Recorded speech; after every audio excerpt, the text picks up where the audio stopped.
made it to the top where no one thought they could this past season in baseball. And the orange and black is going to make it to the top. We're going to win on November 8th. So I want to ask you a question para los que hablan español, para todos. ¿Se puede? ¡Sí, se puede! ¡Sí, se puede! John Avalos, ¿se puede? ¡Sí, se puede! You know, the reason I'm here today is because we are really talking about the future of this city. I've been in City Hall for 2.5 years, and I can tell you that the climate has changed in City Hall. And we need to make sure that City Hall goes back to the people of the city and county of San Francisco.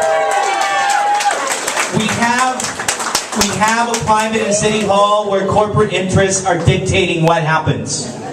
The people of the city and county of San Francisco are no longer being fully represented in that building. And let me just give you an example. You know, people talk about how San Francisco is the first city to have universal health care. Thank you, Tom Amiano. Thank you to the Board of Supervisors for making that happen. But there is a very egregious loophole. You're talking about a loophole that allows businesses to charge an additional amount to their customers, to consumers. You go to a restaurant, they tell you, we're going to charge you an extra fee so that we can provide health care to our workers. And then when we did a study of that practice, we found that 80%, 80 cents on the dollar is money that is never spent on the worker. We're talking about $50 million that should have gone to provide basic health care to workers and their families. $50 million that is being pocketed by businesses in San Francisco. We're talking about consumers being defrauded, being told we're going to charge you an extra fee so that we can cover the health care of our workers, and that money is never spent on the worker. And something truly remarkable and unbelievable happened in committee on Thursday. The Government Audits and Oversight Committee did not have enough votes to send that very simple legislation out of committee. And what is happening as a result of that? What's happening is that you have thousands of workers and their families who are going without health care. You're talking about thousands of consumers being defrauded, money being taken away from them on false pretenses. And you have small businesses that are actually doing the right thing and actually covering the health care of the worker being disadvantaged by their competitors who have that competitive advantage. That is what's happening in San Francisco today, and yet a majority of that committee refused to send that out.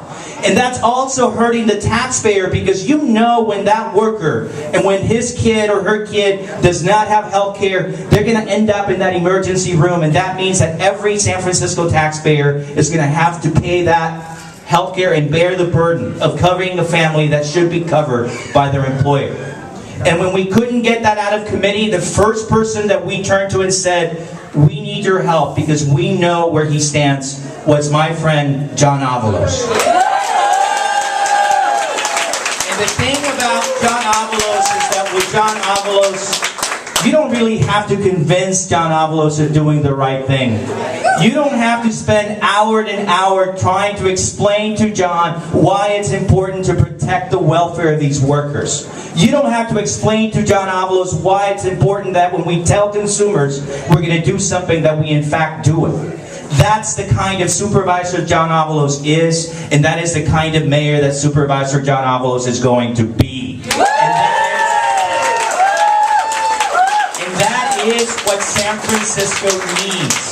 It's not just poor people. It's working people. It's the middle class. It's the small business. It's every San Franciscan who doesn't have the money to pay a lobbyist to walk around the halls of City Hall. Every San Franciscan who has a child in their school. Every San Franciscan who needs health care. Every San Franciscan who needs the police department to protect their rights and respect them. Every San Franciscan who needs a job needs John Avalos. This is why we're here. This is why I'm proud to be a supporter of John Avalos, and that's why I'm asking you today, and between now and November 8th, let's bring City Hall back to the people of the city and county of San Francisco. Let's elect Mayor John Avalos.